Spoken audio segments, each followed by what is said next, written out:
The HP Outdoors Waterfowl podcast is fueled by Eukanuba. If you want to get the most of your dog in your training sessions, you need nutrition that holds nothing back.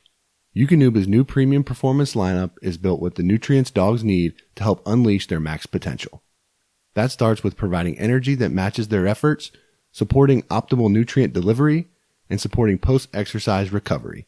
Check out the new Eukanuba premium performance lineup and find your dog's fuel at eukanubasportingdogs.com. You are listening to the HP Outdoors Waterfowl Podcast.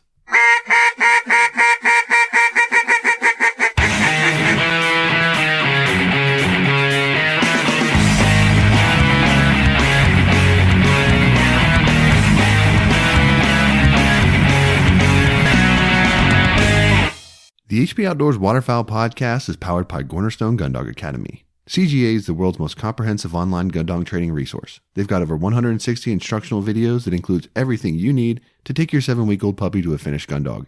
Visit cornerstonegundogacademy.com to sign up for the free preview module and begin your training journey today.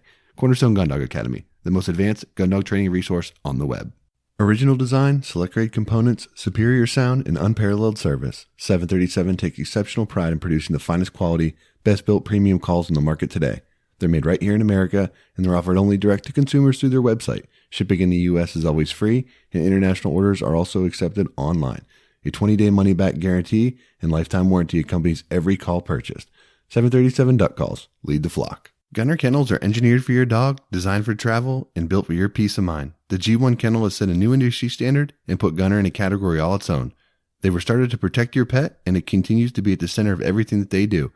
Gunner's dedicated to building the best and safest pet travel crate on the market because man's best friend deserves man's best kennel.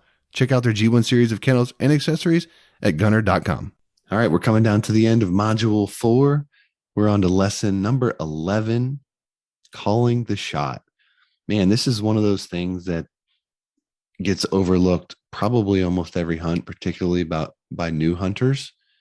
But it is something that will have a direct impact on your success and your ability to shoot effectively on any given flock or any given bird that's coming into your spread. So I will start with saying, identify at the beginning of the hunt one person who's going to be responsible for calling the shot in the blind.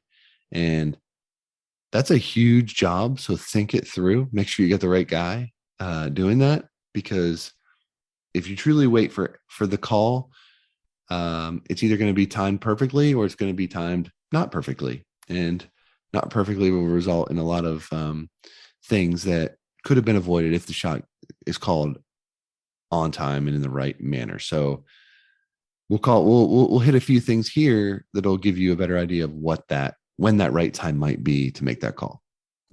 Yeah, I would say the biggest mistake for guys calling a shot is they call it too late.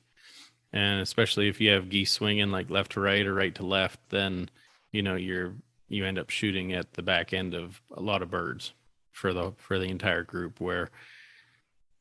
But you have to anticipate the time that it takes people to either one sit up out of a ground blind or stand up out of an A-frame and get on the birds. And that little bit of time, those birds can swing a really far away depending on, how fast the wind's blowing and how fast they see you and want to get out of there. So, we hunt with a lot of older gentlemen, and I think that one of the most frustrating things for them is they don't hear the shot being called, and all they hear is guns going off, and essentially they don't get to shoot when birds could have been right out in front of them. And so just keep in mind of that and make sure that you call it loud enough so everyone in the blind can hear.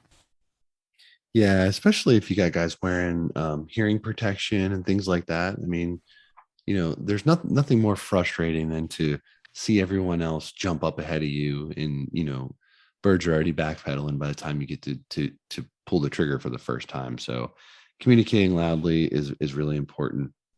And sort of to your point, you want to try to make that call when you have as many birds in the flock as possible in the shooting lanes for your hunting party. So in that safety meeting that we talked about before, you're going to identify shooting lanes for each person in the blind.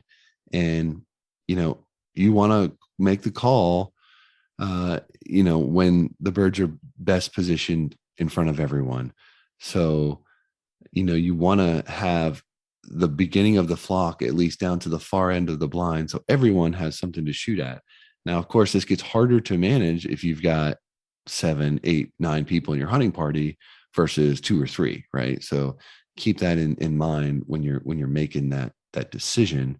But shooting your lane becomes very important. And I will say one thing that I've heard our buddy Ben Webster, Big Kansas Outdoors, talk about a lot is when that shot is called, everyone has the tendency to look up at the birds that are flying in the air and shoot at those birds.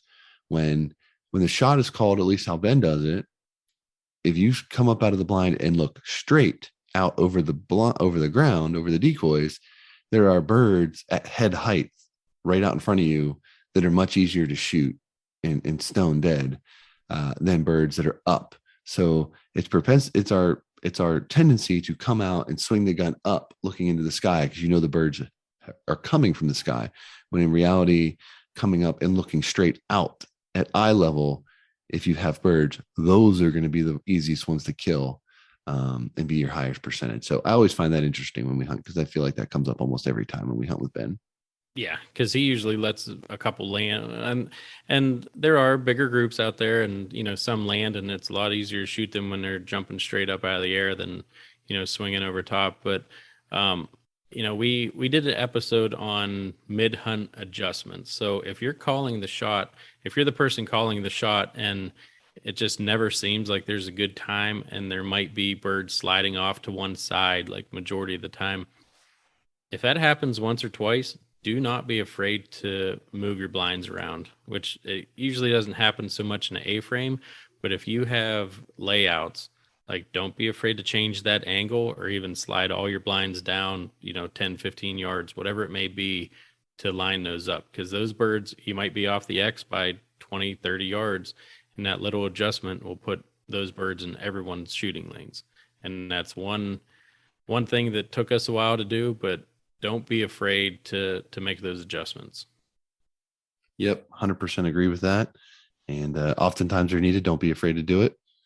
Enough said about that. We're going to jump next to our final lesson of this module, and that's going to be discussing recovering wounded birds. That's going to do it for this episode of the HP Outdoors Waterfowl Podcast. If you're new to the show, head over to iTunes, check out some of our past episodes, and while you're there, leave us a 5-star rating and review. It's the best way for like-minded hunters just like you to find our show. Check us out on social media. Check us out over at hpoutdoors.com and anywhere you can find quality podcast content. That's going to do it for this week. Till next time, for Dan, I'm Josh. Take care.